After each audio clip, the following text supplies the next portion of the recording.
काकटाः सम्भ्रम भ्रमन्तिरिं पुनेच्छरि विलोलवीचिवल्लरी विराजमानमूर्धनि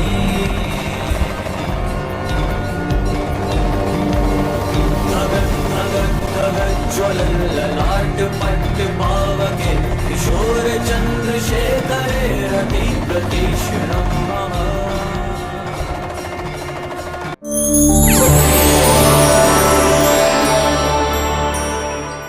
हिमालय की ऊंचाइयों में जहां हवा भी मोक्ष जैसी लगती है, वहीं खड़ा है भगवान शिव का पवित्र धाम केदारनाथ मंदिर।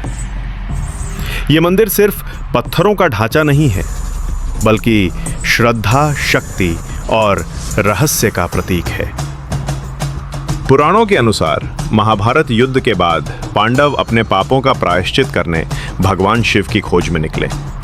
शिव उनकी परीक्षा लेने के लिए एक बैल नंदी का रूप धारण कर हिमालय की ओर चले गए। जब भीम ने उस बैल को पकड़ने की कोशिश की तो वो धरती में समा गया। भीम ने उसका कुबड़ पीठ पकड़ लिया और उसी स्थान पर भगवान शिव ने अपना असली रूप दिखाया। शिव ने कहा, यह स्थान सदैव मेरी उपस्थिति का प्रतीक रहेगा। यहां मैं ज्योतिर्लिंग रूप में विराजमान रहूंगा। यही स्थान आगे चलकर केदारनाथ ज्योतिर्लिंग कहलाया। ये वो जगह है जहां शिव स्वयं पृथ्वी में प्रकट हुए, स्वयंभू रूप में।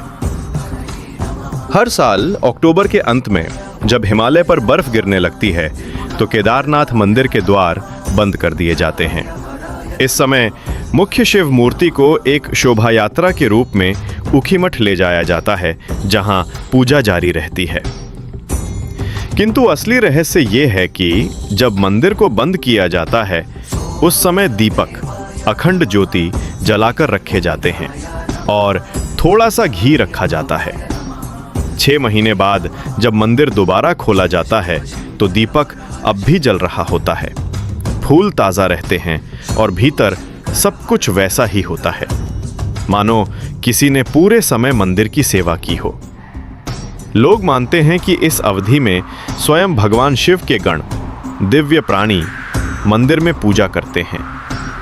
इस रहस्य की पुष्टि कोई मानव नहीं कर सका, पर हर साल यही चमत्कार दोहराया जाता है। ये प्रश्न कई लोगों के मन में उठता है, अगर कोई व्यक्ति बर्फबंदी के समय मंदिर में प्रवेश कर जाए तो क्या होगा? शास्त्रों और स्थानीय कथाओं के अनुसार इस समय हिमालय पूरी तरह बर्फ से ढका रहता है, रास्ते गायब हो जाते हैं और तापमान -20 डिग्री सेल्सियस तक गिर जाता है। इस अवधि को शिव की ध्यानावस्था कहा गया है, जब वे किसी भी सांसारिक संपर्क से दूर रहते हैं। जो कोई इस अवधि में वहां प्रवेश करने का प्रयास करेगा, वो या तो प्रकृति की शक्ति के आगे टिक नहीं पाएगा या दैवी शक्ति के प्रभाव से अदृश्य हो जाएगा।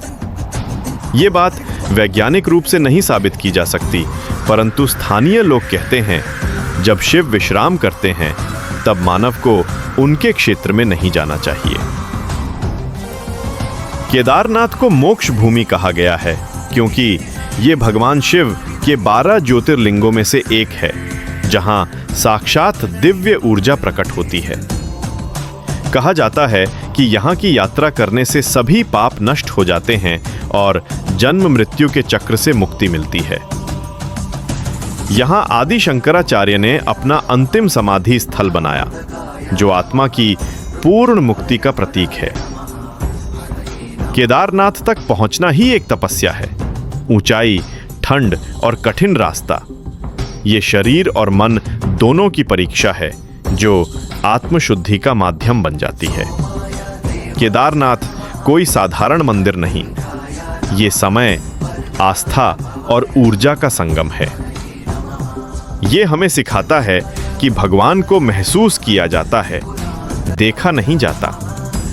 जब मंदिर बंद होता है तब भी उसकी ऊर्जा जीवित रहती है, क्योंकि भगवान शिव स्वयं इस स्थान की रक्षा करते हैं। ये वही जगह है जहां भक्ति का अंत नहीं, बल्कि मोक्ष की शुरुआत होती है। और शायद इसी कारण केदारनाथ मंदिर आज भी सांसारिक तर्क से परे एक अनसुलझा चमत्कार बना हुआ है।